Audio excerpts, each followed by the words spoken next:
Donc, on va parler des vues. Alors, qu'est-ce qu'une vue? Donc, j'ai mis un petit plus par rapport à Excel. Donc, pourquoi je dis ça? Donc, si on prend... Alors, il faut que je le retrouve. J'ai un Excel, normalement, quelque part, qui se balade. Ah non, c'est peut-être un Drive. Ah, mais je l'ai peut-être... Bon, c'est pas grave. Tout le monde sait que dans Excel, on peut faire des filtres. Donc ça, c'est un lieu commun. On peut filtrer l'information. Donc, par exemple, ne voir que si on a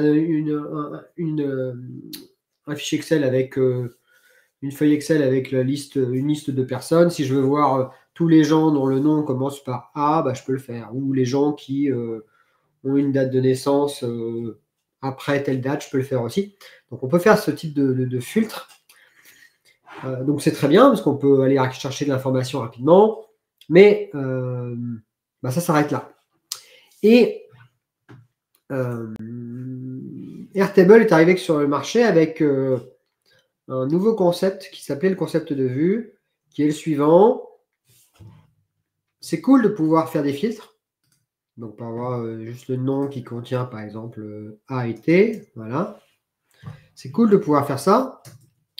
Mais ce qui sera encore plus cool, parce que généralement, quand on filtre, c'est parce qu'il y a une typologie d'information qui nous intéresse. Et donc, ce qui pourrait être intéressant, c'est de pouvoir sauvegarder un petit peu tous ces filtres et pouvoir en un clic y accéder. C'est un petit peu l'état d'esprit. Et donc, à la semaine prochaine, le concept de vue est apparu. Donc, dans Airtable, lorsque vous êtes dans une base, vous pouvez, en cliquant sur la partie View à gauche, voir l'ensemble de ce qui s'appelle vos vues. Et donc, par exemple, si je peux créer une vue où que je peux appeler name contains AT, puisque c'est vraiment ce que j'ai fait là sur ce filtre.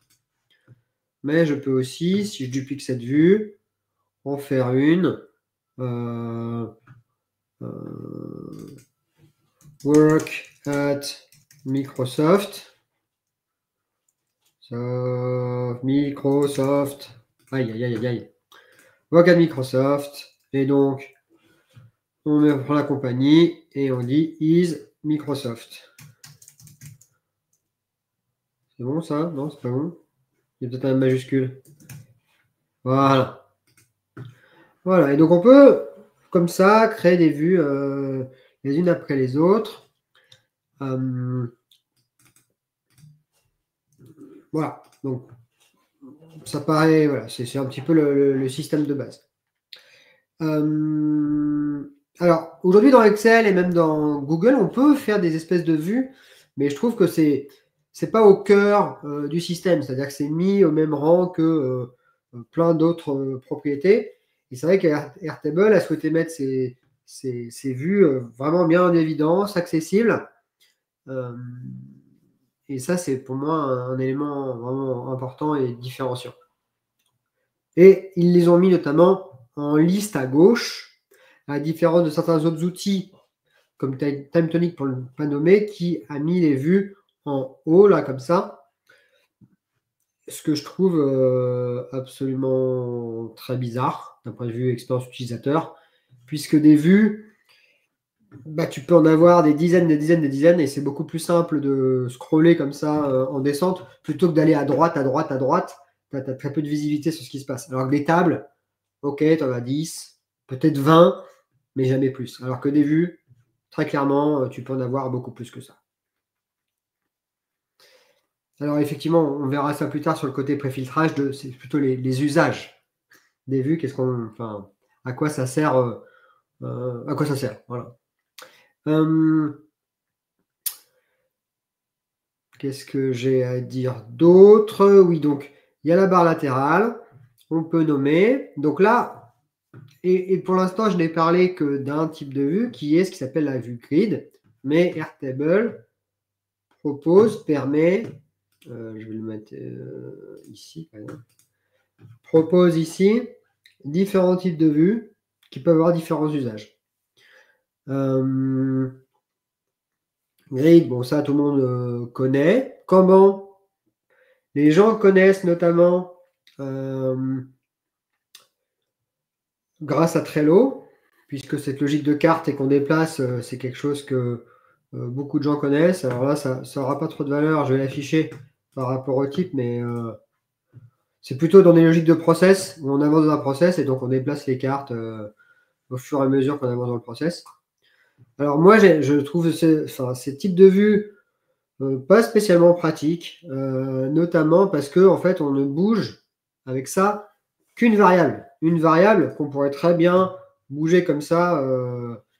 J'allais dire, si je fais un groupe by type comme ça, on arrive à quelque chose qui ressemble à un Kanban, mine de rien, mais je vois beaucoup plus d'informations et rien ne m'empêche d'avoir le même type de processus de décalage et les objets bougent, quoi.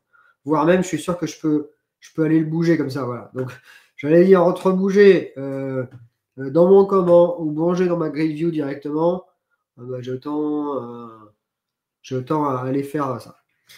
Au niveau du galerie, la galerie, c'est plus une logique de mise en valeur des objets. Notamment, c'est intéressant quand vous avez des photos ou des speakers, on peut faire des galeries qui sont assez jolies. On pourra voir ce qu'on peut en faire par la suite. Mais voilà, c'est stylé, quoi. Le calendrier. C'est un outil que j'utilise vraiment pas beaucoup. Mais en préparant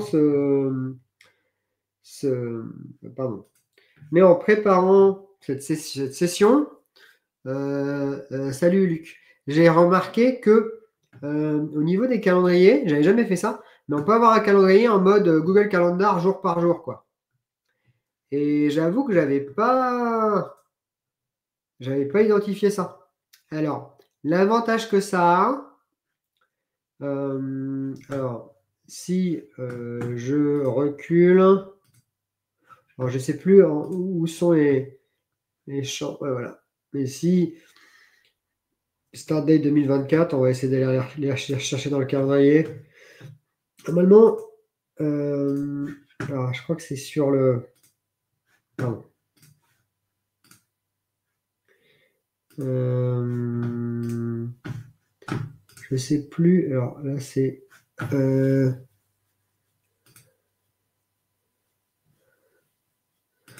On va la garder. Ah, pardon. Voilà. Donc là, si on est ici et qu'on se met en mode week, il faut qu'on reparte. Voilà. Voilà. Et si on customise par type, par exemple. Non, pardon. Si on customise les couleurs par type, voilà. On peut avoir un mode de calendrier comme ça, que je trouve pas mal. Et l'intérêt de ce type de format, en plus d'être visuel, c'est que quand on bouge plusieurs choses à la fois. Là, autant pour le Kanban, j'étais assez critique parce que je trouvais que on bouge qu'une variable et que mais moi, en fait, je vais vous expliquer comment j'ai détecté. C'est que je cherchais de la data dans des templates Airtable et je suis tombé sur l'image du template qui montrait ceci. J'ai fait, mais c'est quoi ça? Et j'avais jamais vu qu'on pouvait avoir une logique temporelle comme ça dans Airtable. Et donc, c'est pour ça que j'ai testé et que, effectivement, ici, quand on se met en quand on se met en day, on n'a qu'une journée. Quand on se met en week, pardon, ouais, je suis déjà reparti. Donc, par contre, c'est pas. Voilà. Bien sûr, c'est 2 weeks, il fait comment? Ah, pareil. Ah, il est. Ah, donc c'est. En fait, ça doit être très lié au format de date que vous utilisez. Oui, si vous utilisez un date format avec des heures, il va le comprendre et il va vous l'afficher correctement. Dans un format qui tient compte des dates. Mais oui, pour moi aussi, c'est une trouvaille de la journée. Et j'allais dire, on pourrait même imaginer de piloter l'ensemble de son activité dans le calendrier Airtable bouger les trucs, prendre les rendez-vous et de synchroniser directement dans Google Calendar, hein, pour imaginer. Hein. Et donc, ce que je disais, l'intérêt, c'est que au lieu de ne bouger que une donnée, on en bouge plusieurs à la fois. Parce que quand on bouge ça, je bouge le jour dans 2 cases. La case de départ et la case d'arrivée. Ou alors, est-ce que je peux, pour le coup, j'ai pas l'air de pouvoir tirer un petit peu comme dans... Est-ce que je peux tirer? On va voir. Ça a l'air d'être assez subtil. J'ai l'impression que vous pouvez peut-être tirer. Ah. Non. Je sais pas. Il y a un truc qui se passe, on dirait, quand je passe sur le... Bon.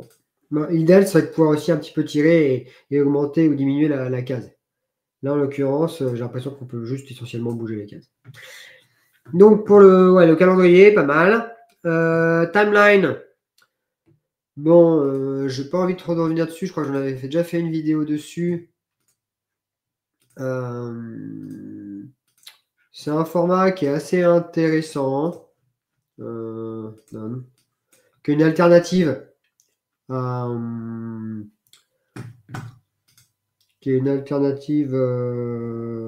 à calendrier, qui, pour tout ce qui est planification en mode Kanban, c'est un format intéressant.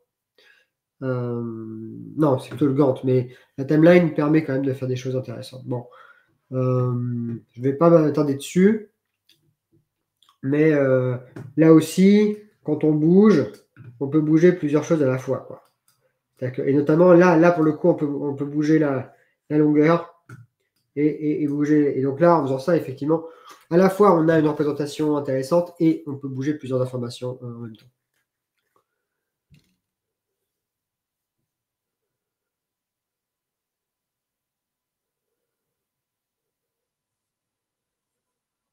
D'accord, ok. Donc, attends, je vais te mettre en avant ce que tu dis. Hein. Ouais. Voilà. Qu'est-ce qu'on peut dire d'autre sur les vues? Alors, les vues, il y a 3 modes de collaboration avec ces vues. Par défaut, c'est collaboratif, donc ces vues elles sont visibles par tout le monde tout le temps. Vous pouvez avoir des vues personnelles, ce qui vous permet de ne pas polluer. Si vous êtes plusieurs à travailler sur la base, ça vous permet d'avoir des vues à vous sans polluer et sans être des vues qui ne seront pas visibles des autres personnes. Et il y a des vues lockées, c'est-à-dire des vues où les gens ne peuvent rien bouger. On verra demain, tout à l'heure, dans quelle situation on utilise ce genre de choses. C'est toujours bien de pouvoir décrire un petit peu le pourquoi de ces vues. Ça, c'est une autre chose. Autre point intéressant des vues, je ne sais pas si je l'ai marqué. Donc, il y a des barres de synthèse. Vous allez voir en bas, ici et même dans les groupes by, vous avez des barres de synthèse qui vous permettent de faire du calcul sur les données que vous regardez. Donc, par exemple, des sommes de durée. Mais ce n'est pas obligatoirement que des sommes. Vous pouvez faire des moyennes, des mines, des max. Donc ça, à titre informationnel, ça peut être utile. Notamment, par exemple, lorsque, par exemple, je sais pas, vous groupez par, je sais pas, vous avez des sociétés, vous avez des commandes faites par des sociétés, vous groupez par société, vous regardez des chiffres, et en fait, c'est une information ces chiffres, ces espèces de chiffres de synthèse, normalement, vous pouvez les retrouver dans votre base d'entreprise. Parce qu'en fait, si par exemple vous avez un champ qui somme les durées dans le champ entreprise, bah, la donnée qui est ici, qui est la somme, devrait être la même que dans votre LOP dans la table entreprise. Donc c'est une vue que j'utilise un peu pour parfois, notamment les chiffres de synthèse, c'est des chiffres que j'utilise pour confirmer certaines données. Voilà. Ah oui, pardon. Ah, vous ne me voyez plus. Bon, alors comment on fait pour... Pardon. Ouais. Ok, alors, l'un des gros points des vues Airtable aussi, et qui est, pour moi, qui a été un peu un élément aussi très fondamental de la mouvance no-code il y a 3-4 ans, c'est la capacité en 2 clics de partager quelque chose sur le web. Dans Notion, ça va être de partager la page et la page est accessible.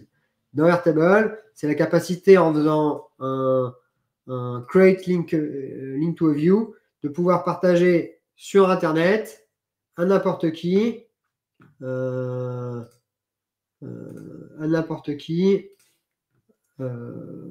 données. Non, c'est pas ça que je veux faire. Pardon. Je veux... c'est anonyme, voilà. C'est partager une vue à n'importe qui rapidement, quoi. Et une vue, sachant que cette personne va pouvoir quand même continuer à filtrer. Et donc, c'est ce côté de ce partage d'informations sur le web en un clic, c'est pour moi un élément aussi fondamental du développement du no-code et une caractéristique aussi qui était moins, on va dire, mis en avant avec les outils existants, même avec Google Drive. C'est-à-dire que là, vraiment, ils avaient réussi à épurer toutes les propriétés pour mettre en avant les trucs importants, à savoir faire des vues et partager l'information.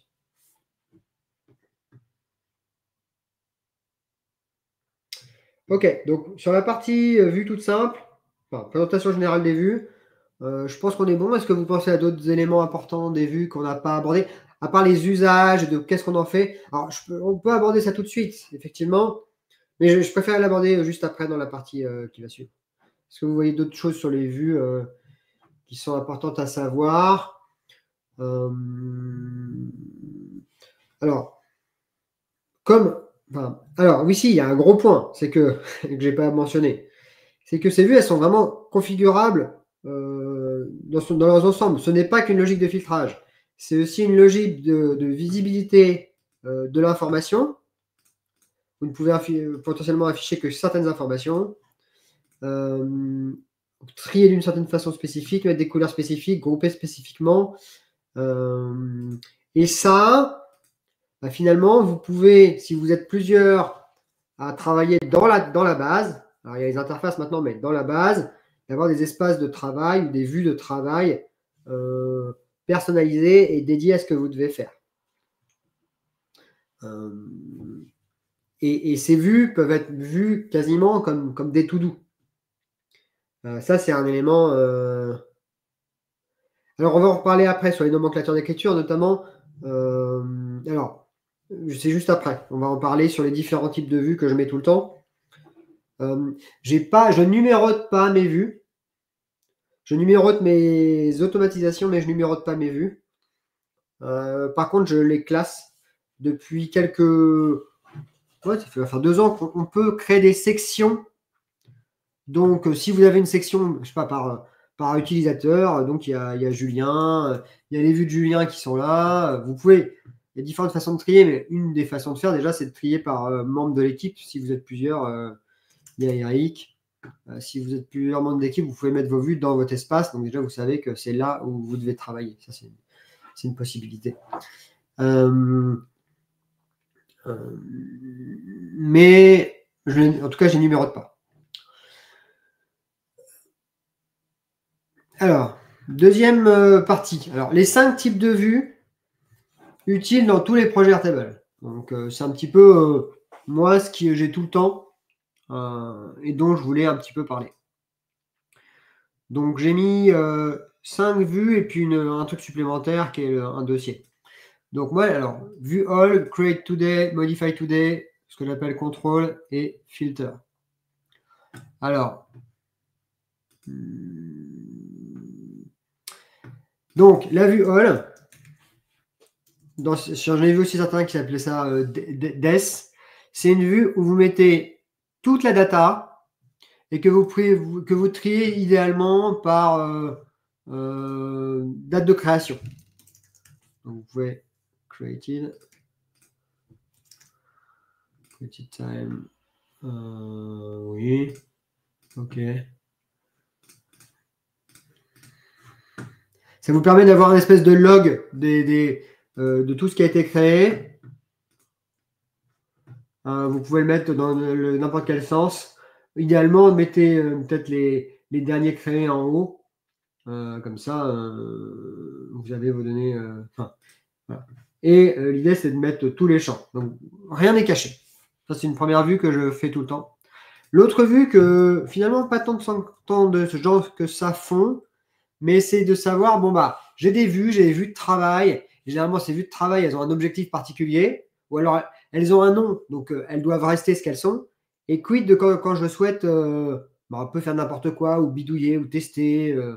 Et moi, je crée une vue qui s'appelle filtre, où généralement je mets un petit tic verte devant, pour bien l'identifier vite. Où là, l'idée, c'est que dans filtre, on peut faire ce qu'on veut. C'est-à-dire que si j'arrive dans le filtre et que c'est vide, parce qu'il y a un gros filtrage, bah, c'est pas un problème. Par contre, une vue all ou une vue qui a un nom et que normalement il devrait tout y avoir et il y a un filtre qui est renseigné, bah, il y a une personne qui n'a pas fait son travail, quoi, qui n'a pas bien travaillé. Donc la vue filtre, c'est la vue à tout faire, toujours utile. Voilà. Alors ensuite, les vues Created Today et Modify Today. Ça, c'est vraiment super pratique. Généralement, je mets une emoji temporelle. Donc, un petit calendrier là, comme ça. Pour Created Today. Et pareil pour Modify Today.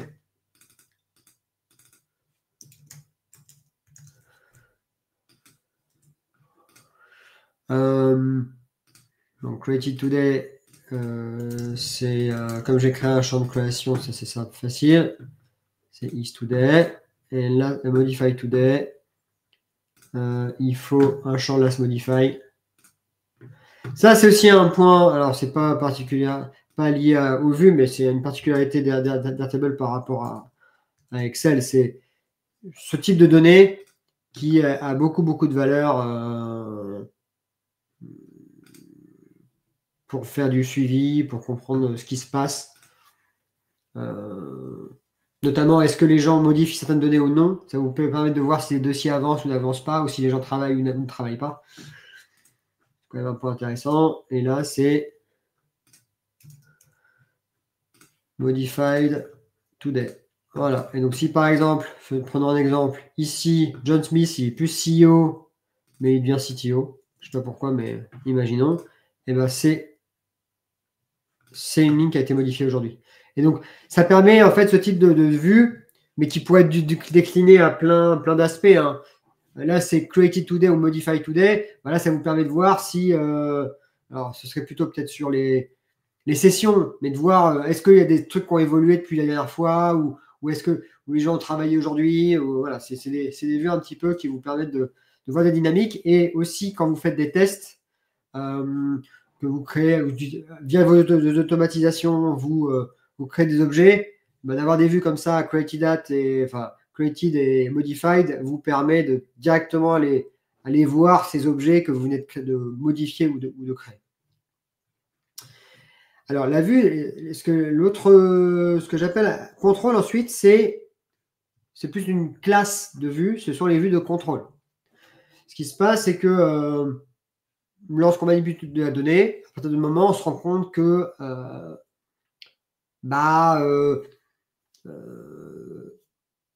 parfois, il y a des incohérences de données ou il y a des choses que vous ne devriez pas avoir dans une table.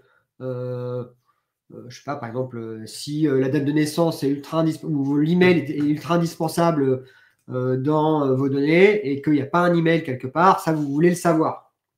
Et donc, c'est là où on crée ce qu'on appelle des vues de contrôle. Alors, comme emoji, il y a des gens qui mettent, j'ai vu des logos de centrales nucléaires. Moi, je préfère mettre le petit gyrophare pour mettre, par exemple, sans email. Et ben on va filtrer les visiteurs qui n'ont pas d'email. Voilà. Donc ça permet d'avoir une vue de contrôle. Et vous pouvez avoir des vues de contrôle sur plein de petits objets.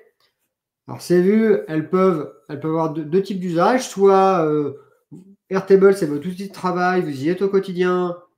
Alors, quand je vous dis vous ou votre client, si c'est son outil de travail et qu'il aime bien en fait se balader et aller voir ce qui pose des soucis, voilà, vous pouvez lui faire ses vues et puis il se balade et puis il règle les problèmes. C'est généralement ce qu'il faut faire, on va dire, notamment quand les projets avancent et que les choses bougent et que potentiellement vous pouvez casser des choses. C'est bien d'avoir ces vues vraiment pour identifier les objets qui posent souci et les voir en fait, comme au début les identifier. Après, ça peut être aussi des objets qui vont lancer des automatisations ou des notifications pour vous. Alors, ça c'est plutôt pour moi dans un second temps. Au début, parfois, il peut y avoir plein d'erreurs. Donc, il y a des listings d'erreurs qu'il faut aller traiter très souvent parce que les choses ne sont pas encore bien établies. Et donc, ces vues, il faut y aller en permanence pour aller traiter l'information. À partir d'un moment, ces vues, elles vont se vider. Et donc, elles doivent être vides par défaut. Mais parfois, hop, il va y avoir des enregistrements qui vont popper. Et donc, c'est là où se pose, je regarde l'heure quand même, la question de comment traiter ces cas un petit peu particuliers. Et donc, c'est là où on entre dans le second usage des vues, c'est que des vues peuvent être aussi des objets qui vont lancer des automatisations. À savoir, lorsque vous allez dire, dès qu'il y a quelque chose là-dedans, dès qu'il y a quelque chose, tu m'envoies une notification. Ça permet aux gens de savoir qu'il y a quelque chose à faire et qu'il y a un objet en erreur. Et donc, c'est ça, ce qui est très puissant avec les vues, c'est aussi que c'est une façon de lancer des automatisations et des actions dans certains cas. Si vous faites une vue où, par exemple, certaines conditions sont remplies, je ne sais pas, la personne, elle a tel âge, enfin, elle est, je sais pas, elle a un âge supérieur à 18 ans et puis elle est de telle ville. Dans tel type de situation, vous voulez envoyer vous voulez lancer une automatisation, et ben la vue est un objet intéressant pour stocker ça et au lieu de à plein d'endroits configurer vos automatisations avec des filtres un peu compliqués, ben vous le configurez ici une fois dans votre vue avec toutes les conditions et ensuite vous utilisez cette vue pour lancer les automatisations. Si on va dans le module d'automatisation, il est possible, par exemple, de when record enter view. Ça vous permet de ne pas reconfigurer des conditions de matching entre un record et plein de trucs. Vous le faites une fois dans votre vue et ensuite vous utilisez cette vue pour dire dès qu'il y a quelque chose qui rentre dans cette vue-là, je lance l'automatisation. Ça peut être dans Airtable, ça peut être dans Make, dans Zapier. Dans tous les outils, ça fonctionne.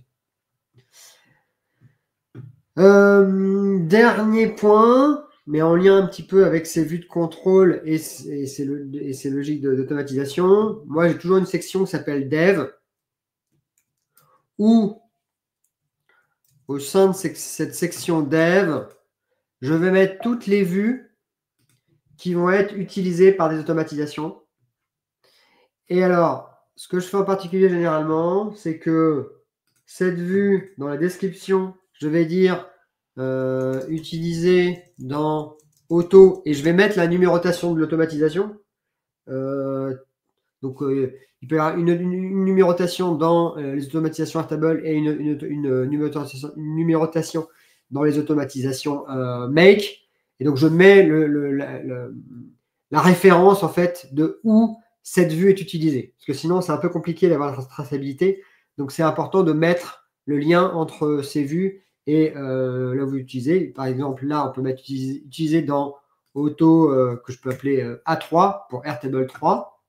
Et là, bon, il faudrait que... Alors là, c'était A1. Donc, imaginons, ça, c'est A1. Que là, ça va être conditionné sur la vue d'attendee qui est la vue sans email. Voilà. Et bien ici, je vais dire que c'est utilisé dans A1. Voilà. Autre point, ce que je vais généralement faire, c'est la bloquer. Pour qu'il n'y ait pas de personnes qui viennent faire joujou avec. Je vous déconseille de cacher et de mettre en personnel toutes les vues. Pourquoi? Parce que, imaginons que des gens arrivent et partent de l'entreprise. Si ces gens ont des vues personnelles dans les interfaces, bah, quand ils vont supprimer leur compte, ça peut poser des soucis si ces vues-là étaient des triggers potentiels, quoi, dans des automatisations. Donc, vaut mieux avoir toutes les vues visibles par tout le monde, quitte à ce que ce soit mis dans des dossiers, plutôt que de cacher des choses. Je ne sais pas vraiment comment ça se comporte, les vues personnelles lorsqu'on supprime un compte d'un workspace. Est-ce que ces vues sont visibles par la suite? Je ne suis pas au clair là-dessus. Mais donc, c'est pour ça que moi, je préfère voir visible en permanence toutes les vues. Voilà. C'est essentiellement ça au niveau des vues un peu, pour moi, qui sont importantes. Alors, aujourd'hui, on travaille peu, les équipes travaillent peu dans la base. On va plutôt aller dans les interfaces. Et donc, pour moi, la seule personne qui est dans la base à regarder, ça va être généralement une personne de la direction qui est plutôt un power user d'Airtable et qui, enfin, peut-être pas un power user, mais quelqu'un qui a une affinité pour Airtable et qui comprend le système qui est en place et qui se balade dans la donnée pour aller voir effectivement si tout va bien, s'il y a des problèmes. Voilà. Donc, je pense qu'il y a, dans les entreprises, il y a encore des gens qui vont dans la base. Il n'y a pas que le consultant et les gens qui build qui vont dans la base. Il y a aussi des gens qui sont au pilotage ou qui ont appris à être dans la base pour piloter. Parce que si c'est dans les interfaces, après, je trouve que il y a beaucoup trop de choses, quoi. Et puis, il n'y a pas cette capacité à les faire, de faire des petits filtres rapidement. Ça va beaucoup moins vite dans les interfaces. Et puis, en plus, si on veut le faire dans les interfaces, bah, il faut construire ces interfaces, ça coûte de l'argent. Là, bah, on est dans la base. Voilà. C'est plus ça. Alors, on va rentrer dans le vif du sujet, à savoir notre grande question sur vue grid et vue liste. Parce qu'en fait, on n'a pas parlé de la vue liste, on ne l'a pas montré. Et donc, d'ailleurs, je pense qu'on va d'abord parler de la vue liste. Parce que la vue grid, on en a déjà pas mal parlé, mais on pourra voir un petit peu les particularités par la suite. Alors, cette vue liste, elle n'était pas là initialement. Elle est arrivée sur le tard. D'ailleurs, vous voyez, elles sont plutôt par ordre d'apparition là, à gauche. C'est une vue en ligne. Alors, un petit peu comme une vue grid, mais plus clean. Et donc d'ailleurs, c'est pour ça que moi, je l'utilise pas mal et je la privilégie dans les interfaces. Parce que dans une interface, alors je vais voir si on... est-ce que c'est le cas ici? Bah, de toute façon, déjà par défaut, souvent, les... voilà, ils sont comme ça, les intended. Voilà. Par défaut, je pense que dans les templates, beaucoup de gens utilisent cette vue liste parce qu'elle fait très web en fait quand on la regarde. Et si on propose, si on passe de cette vue web à la vue grid, d'ailleurs, je ne sais pas si vous saviez, mais on peut permettre aux gens de passer d'un type de vue à l'autre dans les interfaces. Voilà. Si on regarde ça, ça fait plus tableur, ça fait moins site web. Or, Airtable a quand même cette volonté de devenir plutôt un fabricant d'applications plutôt que de tableur. Or là, on est encore beaucoup, excusez-moi, dans un format tableur.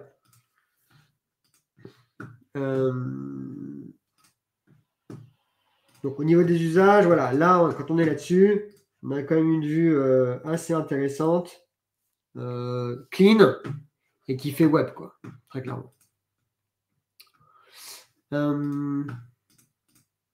Donc épuré, premier point. Deuxième point, alors là-dessus, je pense que c'est... Est-ce que je le fais dans l'interface? Ouais, je vais le faire dans l'interface parce que c'est. On va dire que la vue liste, elle est très orientée interface, donc autant montrer les cas d'usage dans l'interface. Ce qui est intéressant avec la vue liste, c'est de pouvoir afficher des informations détaillées à plusieurs échelles à la fois. C'est-à-dire qu'il y a ce concept de level. Voilà. Et d'ailleurs, quand on veut configurer cette partie-là, alors, question, tu fais payer la création de vues supplémentaires ou c'est abusé? Ah, la création de vues supplémentaires? Ah bah, si j'en étais à faire payer à la vue, je serais millionnaire. Mais c'est une question dans le chat. Non, généralement configurer une vue, ça prend moins de. Ça prend 20 secondes, quoi. Donc non, on va pas être à la configuration de la vue. Je pense que les gens d'interne sont en capacité à un moment de créer leur vue, s'ils en ont besoin. En fait, la création de la vue, ça va être une brique dans un système plus global.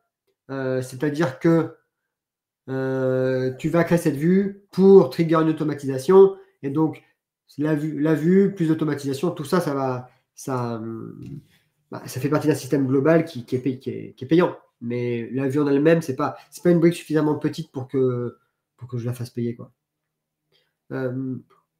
Après, c'est différent pour une interface, parce que alors on va voir plus tard, mais dans une interface, attends, alors, bon, moi je montre l'histoire du level, et puis après on reviendra à la question, et on parlera de la remarque de Xavier aussi en lien. Là, le problème, c'est que, ah oui, si par exemple, je veux pouvoir voir pour chaque personne les événements auxquels il participe. En fait, il y a une capacité à aller monter des éléments, des objets au-dessus et en dessous. Donc là, par exemple, attendez, je peux dire, moi, je veux voir les événements auxquels il participe. OK. Et donc, on peut afficher à plusieurs niveaux des éléments de détail. C'est un peu différent que... Voilà. Donc là, alors, moi, je trouve ça assez brouillon, très clairement. Pour moi, il y a une charge mentale trop importante à faire comme ça, des éléments de liste superposés. C'est très lourd. Et je sais que bon, ça peut avoir des intérêts lorsque, pour divers objets, vous voulez voir des listings dessous. Mais ouais, le nested comme ça, moi je sais que j'ai eu des projets où c'était nesté 2-3 fois, avec en plus des boucles au sein même des objets, parce qu'il y avait des objets qui étaient liés aux mêmes objets, enfin des objets de la même table. C'était assez lourd. Mais lorsque quand même vous voulez... imaginons par exemple, comment dire, là en l'occurrence, vous avez une personne qui a une fonction particulière dans l'entreprise. Par exemple, qui doit chiffrer des objets. Eh bien, si par exemple, dans un projet, il y a des sous-projets, et dans les sous-projets, des objets à chiffrer, et que finalement, pour chiffrer des objets, il a besoin de très peu de choses, eh bien, parfois, c'est plus simple d'aller lui afficher peut-être juste les informations dont il a besoin à l'échelle du projet, du sous-projet et des produits pour qu'il puisse chiffrer boum, boum, boum, boum, boum, tous ces produits, plutôt que de lui demander soit de faire des lookups de toute l'information pour les rassembler au niveau du produit pour qu'il puisse chiffrer, ou alors qu'il aille cliquer de produit sous produit, rentrer, faire ces trucs, remonter. Voilà. Il y a quand même un enjeu il faut trouver un équilibre entre le nombre de clics pour faire les choses et la visibilité. C'est vraiment un bon équilibre. Et ça se fait avec l'expérience, ou même parfois vous pouvez lui créer 2 vues et voir ce qui lui va bien. Moi, je sais que le format que j'essaie de mettre systématiquement, en fait, c'est que je suis sur un level et voilà, et vue liste généralement, et parce que c'est clean. Et si j'ai besoin d'afficher des informations, je mets des lookups et j'affiche les informations en lookup, quoi. Ouais, bah, ok, 3 clics. Bah, c'est effectivement, moi, c'est un peu l'idée, quoi. Alors, effectivement, il y a quand même le groupe by sur le. Si je veux grouper par. Alors, par event d'ailleurs. Voilà. Ouais, il marche bien. Et alors, parfois, tu as envie de voir 2-3 informations. Donc, entre ça, on peut faire une bonne comparaison. Hein. Entre ça et mettre ici, au-dessus, la partie event. Sur l'event, voilà. Si je fais un truc comme ça, c'est pas beaucoup plus lourd. Mais après, ce qui est. C'est un peu plus easy. Et puis là, le fait que tu puisses cliquer sur l'objet complet, tu puisses cliquer sur les sous-objets. En plus, dans la gestion des filtres, c'est un bordel parce qu'à chaque fois, il faut que tu sélectionnes, que tu décides du level que tu veuilles, que tu. Donc, il suffit. Enfin, ouais. À la fois au niveau d'utilisateur et au niveau de l'intégrateur, je trouve que c'est brouillon. Enfin, moi, je trouve ça assez brouillon. Alors, un autre point. Qui passe à l'importance, c'est le fait que le champ primaire là à gauche, un nest plus groupe. Alors là, on est sur. Attends, je regarde. Tiens, on va faire un truc marrant. Est-ce qu'on peut grouper par les événements aussi? Oh, c'est dégueulasse. Donc, tu as groupé. Par contre, tu vois. Ah oui, ça, c'est un truc intéressant. C'est que tu groupes. Tu peux pas décider par quoi tu groupes. Ça, c'était un point aussi. Autant, je crois que pour voilà. Autant pour la partie classement, tu peux dire, au niveau du level 1, je veux tel classement. Au niveau du level 2, je veux tel classement. Ça, tu peux le faire. Par contre, au niveau du group by, tu ne peux pas mettre de group by sur l'objet au-dessus. Parce que l'objet central de la vue, c'est tes attendees. Donc, c'est eux que tu groupes. Ça, j'avais remarqué ça il y a quelques jours. On a donne payant, ouais, avec le forfait Enterprise. Alors, autre point à tenir compte, parce que j'ai eu le cas dans une mission, une différence entre le list et le grid, c'est que quand je bouge à gauche, là, j'ai pas assez de. Je vais me remettre dans la data, vous allez voir. Dans ma vue liste, regardez la différence. Là, c'est ma vue liste. Et là, c'est ma vue pas liste. Une grosse différence, c'est que dans ma vue grid, le champ primaire est fixe. Et ça, c'est quand même sympa, notamment lorsque vous savez plus trop où est-ce que vous en êtes et à quoi se rapportent les éléments de la liste, du recant. Et là, sur liste, sauf erreur de ma part,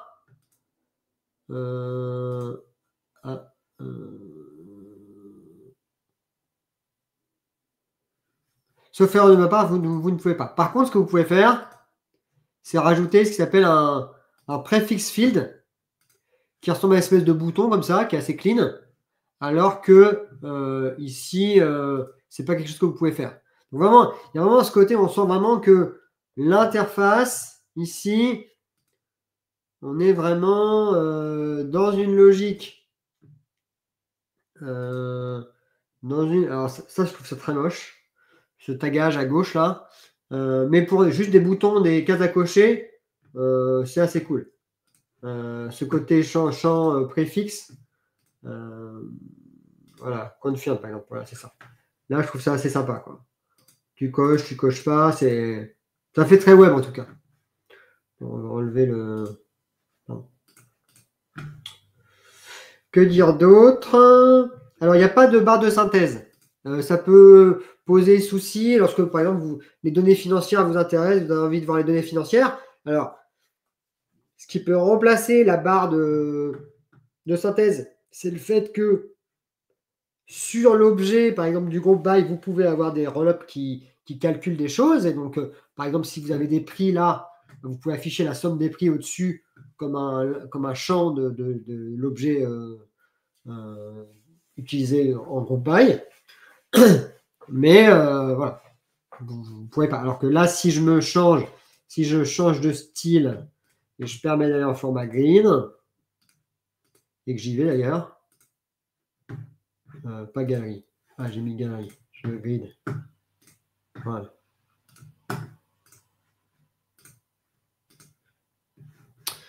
Format green, si j'affiche des choses, je me pose la question. Non, je ne peux pas afficher le nombre. Je ne peux pas afficher le nombre de validés ou non validés ici. J'ai pas de champ texte. Ah, dommage. Si je change la source là, session, voilà. Donc la duration, il a mis la somme. Je crois que c'est le seul pour lequel il y a un compte. Mais en tout cas, et là vous pouvez, comme dans la base, changer ce que vous voulez mettre, le médian, l'average. Voilà. Donc vous pouvez voir ces logiques de somme. À noter que dans la vue timeline, vous pouvez conditionner la couleur de ces sommes. Et donc ça, c'est pour faire un cas d'usage que je n'ai pas encore utilisé, mais qui peut être assez intéressant. C'est tout ce qui est suivi de charge. Se dire, est-ce que j'ai suffisamment d'employés? Est-ce que j'en ai trop? Pas assez? Vous pouvez mettre des couleurs comme ça, de dire, bah, si j'en ai de tel chiffre à tel chiffre, bah, c'est vert, après c'est orange, après c'est rouge. Vous pouvez avoir un suivi un petit peu comme ça dans vos formats, dans vos vues timeline d'une charge particulière. Voilà. Je regarde l'heure qu'il est. La vue grid, qu'est-ce qu'on peut dire? Donc, il y a donc champ primaire fixe, ce qui peut être intéressant, effectivement. On voit là, ça bouge. Barre de synthèse, on en a parlé. Une vue un peu moins clean. Il n'y a pas de bouton à gauche. Alors, il y a un point là-dessus au niveau de l'ouverture. Ça, je vais vous le montrer là comme ça. Si j'accepte le record detail, je vais publier. Dans la vue grid, il faut vraiment cliquer à gauche pour ouvrir, ce qui est un peu ennuyeux. Alors que dans le format liste, normalement, voilà, je clique un peu partout, ça marche quoi. Alors, sauf quand on est dans un... Mais c'est plus... C'est plus web quoi. Le fait qu'on peut cliquer partout. Ah si, alors un point très important. Un point très important aussi, grosse différence. Dans la vue grid, je vais essayer de le montrer là. Où est-ce que je vais le montrer? Ouais, je vais le montrer là. Vous pouvez tirer une fonction. Voilà, vous pouvez tirer la donnée. Alors que si vous êtes en vue liste, bon courage.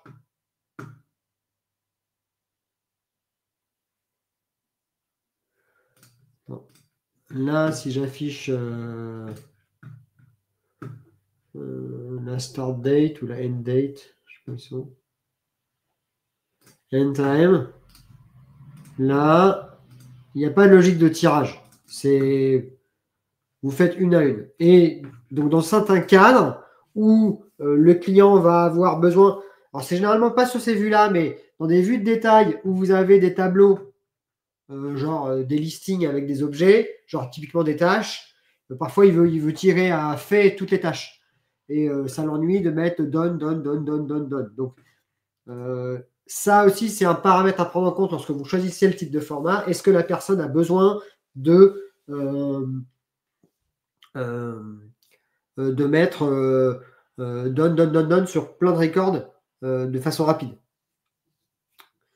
Voilà. Je vais regarder un petit peu les... Je pense que c'est un peu tout. Je vais regarder les questions. Là, il y a Apprendre le no-code FR qui a mis une question. Ce que j'aime pas sur la vue liste, c'est que tu es obligé d'activer l'écriture dans les champs pour pouvoir supprimer et pas dissocier les deux. Oui. Alors, c'est pas le cas pour la grid? Bonne. J'avoue que. Donc, sur la vue liste, alors si on se met en vue liste, il faut éditer et il faut que ce soit éditable pour ajouter et supprimer. Mais c'est la même chose pour l'autre, je pense. Hein. Attends, regarde. Je ne veux pas dire de bêtises, mais si je supprime ça, voilà, tu peux pas. Même là non plus, c'est la même chose. Hein. Tu ne peux pas supprimer. Tu ne peux pas supprimer. Oui, alors, effectivement, je suis d'accord que ce truc-là, de ne pas pouvoir supprimer, de ne pas pouvoir permettre aux gens de supprimer ou d'ajouter un record sans le côté édition, ouais. Ça m'a frustré plusieurs fois, on est d'accord.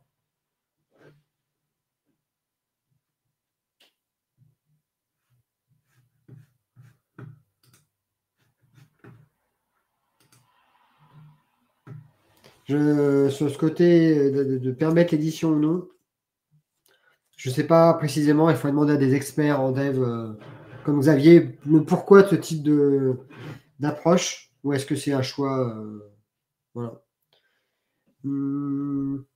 Donc, pour conclure un petit peu, pour moi, la vue grid, c'est un petit peu la vue de base de la base. Dans la question, elle était assez, enfin, c'est un petit peu, c'est une espèce d'aberration. C'est dans les interfaces, si l'on souhaite permettre de supprimer ou d'ajouter une ligne rapidement en cliquant, tu vois, on est obligé de permettre, tu vois, là, si je veux ajouter des sessions, comme ça, je suis obligé de permettre l'édition en ligne de tous mes records. Tu vois, je ne peux pas ajouter ou supprimer sans permettre l'édition en ligne de l'objet. Donc, c'est juste ce petit point.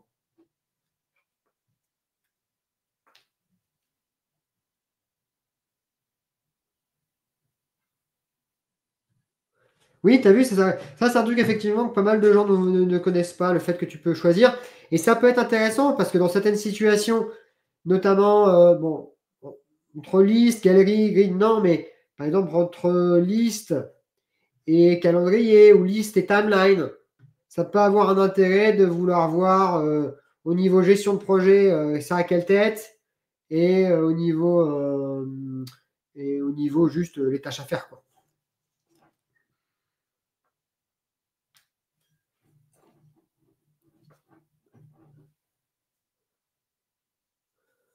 Que veux-tu dire, Xavier, par ce n'est pas un élément custom?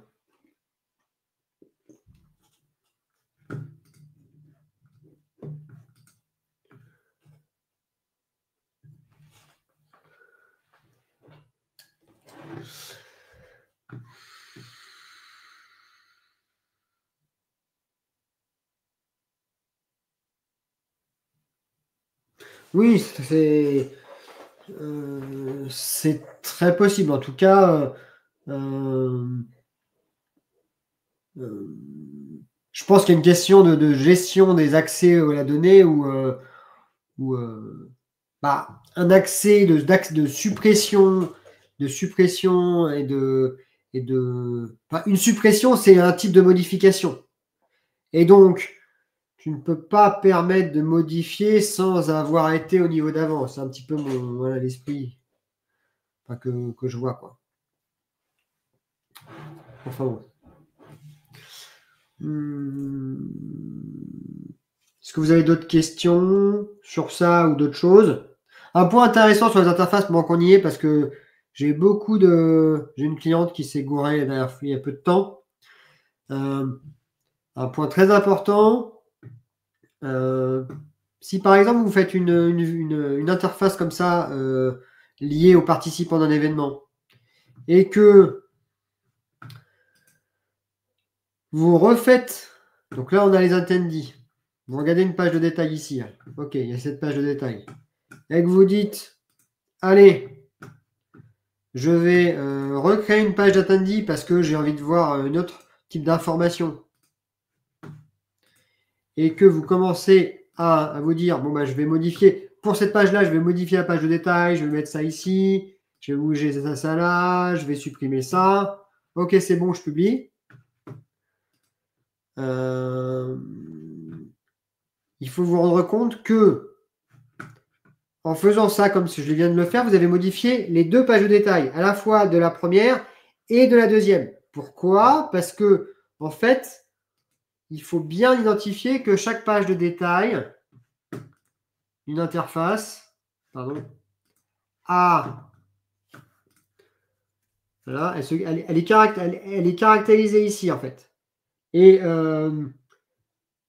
Et donc, lorsque vous cliquez sur Open Data, il va falloir bien que vous vérifiez où est-ce que vous êtes et il faut bien nommer ce sur quoi vous travaillez. Par exemple, là, vous allez mettre page de détail pour Attendees One, parce que c'est votre page qui s'appelle Attendees One. Donc là, vous avez bien la page de détail pour cet objet-là. Et si vous voulez une autre page de détail, et bien sur le deuxième, il faut bien faire attention. Là, je l'ai appelé copie. Il faut bien aller faire attention que ce ne soit pas le one, que ce soit par exemple le deuxième. Et ça, vous l'appelez page de détail tout. Donc ça c'est un point vraiment important parce que ça arrive plusieurs fois des gens qui vont modifier une page de détail, vont dans notre endroit, commencent à modifier et puis se dire ah mais je comprends rien, tout bouge. Voilà. Faut bien faire attention à ça. Ça a un avantage, c'est que quand même vous pouvez avoir une page de détail unique à mettre dans plusieurs pages. Et moi je conseille ça au maximum parce qu'en termes de maintenance, quand vous avez 5, 6, 7 pages différentes et qu'au sein même de ces pages, il y a des sous-pages différentes, eh ben, allez maintenir ça dans le temps, c'est un bordel de malade. Donc moi, j'essaie au maximum de n'avoir qu'une page par objet. Et idéalement, si vous êtes en business ou dans un plan supérieur, de mettre des affichages conditionnels. Et pour moi, je pense vraiment, ça ce sera un débat à avoir, que ça peut rendre rentable le plan business, notamment pour des systèmes complexes, parce que si avoir le plan business vous permet de tout gérer avec une seule page par objet, et que vous avez genre 10, 15 pages différentes, et ben, très clairement, rapidement, ça peut chiffrer en centaines d'euros de maintenance en plus par mois. Et donc, si vous n'avez pas 50 licences, si vous en avez entre 5 et 10, bah, les 100 balles ou les 200 balles supplémentaires par mois, ils peuvent se retrouver. Voilà. En plus d'avoir beaucoup plus de records, en plus d'avoir les synchronisations dans les deux sens. Voilà, c'est tout. Je ne sais pas si vous avez appris des choses aujourd'hui, si ça vous a intéressé. S'il y a des gens débutants, intermédiaires, experts.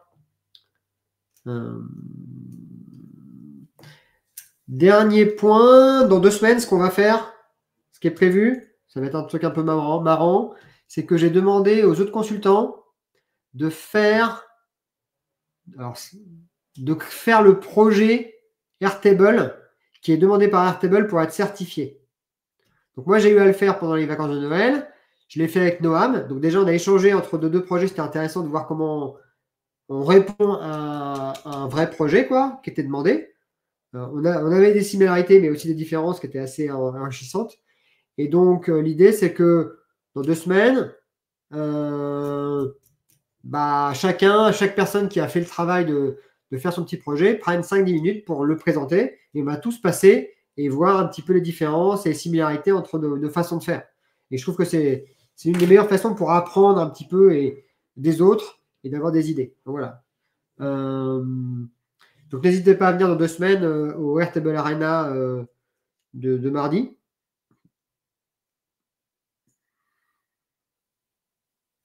Comment je réfléchis les process, Xavier? Mais en fait, je réfléchis franchement pas beaucoup les process. Xavier, le truc, c'est que en fait, je me rends compte que les projets où ça réfléchit des process avant, ça fait des graphes, les gens font des graphes. Mais, je l'ai encore vu dans une mission. Les gens font des graphes, généralement c'est les managers qui font les graphes.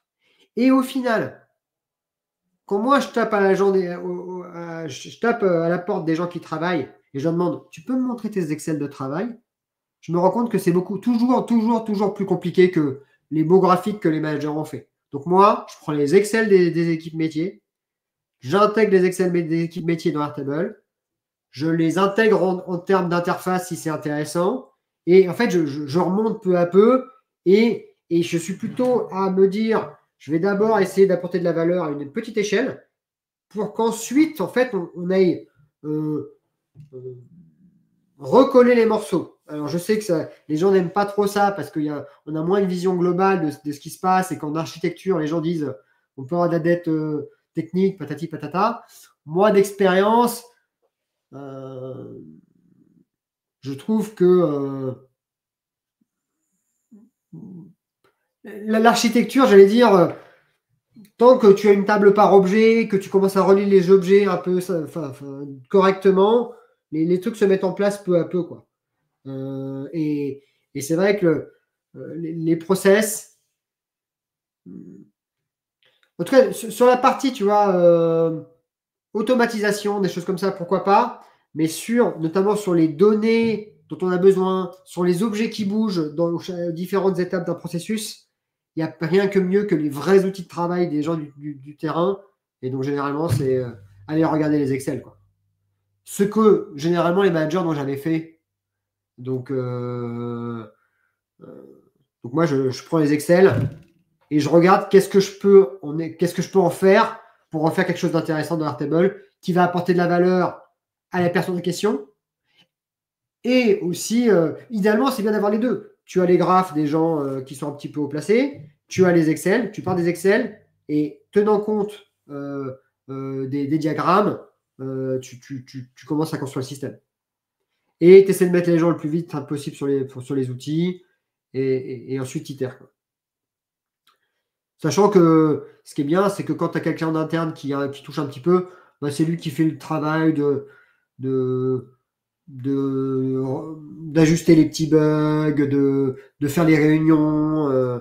Et quand il y a un budget restreint, là aussi, je pense qu'un projet Airtable, tu gagnes beaucoup de. Enfin, c'est beaucoup moins lourd financièrement parce que tu n'as pas besoin du consultant dans toutes ces réunions, alors que dans un projet tech, bah, c'est le consultant qui va tout faire, même les petites choses, et que bah, ça, les allers-retours pour aller faire les petites modifications et les petites itérations, bah, c'est long et donc ça coûte pas mal d'argent. Voilà. Mais on pourra en reparler. De toute façon, tu viens à la No Code Week à Milan, Xavier.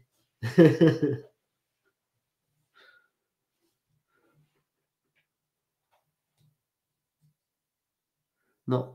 Ouais, c'est bon. Oui, j'invite tout le monde d'ailleurs à prendre sa place pour aller à la No Code Week à Milan. Je serai là toute la semaine. Toute la communauté No Code sera là toute la semaine. No Code France. Donc, viendez. Je ne sais pas s'il y a encore des places. Peut-être qu'il n'y a déjà plus de place.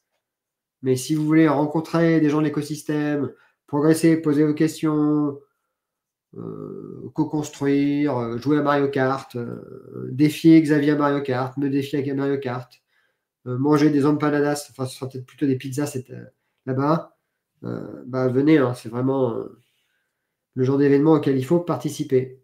Et puis le rapport entre le prix de l'événement et ce que ça vous apporte est soit comme une mesure.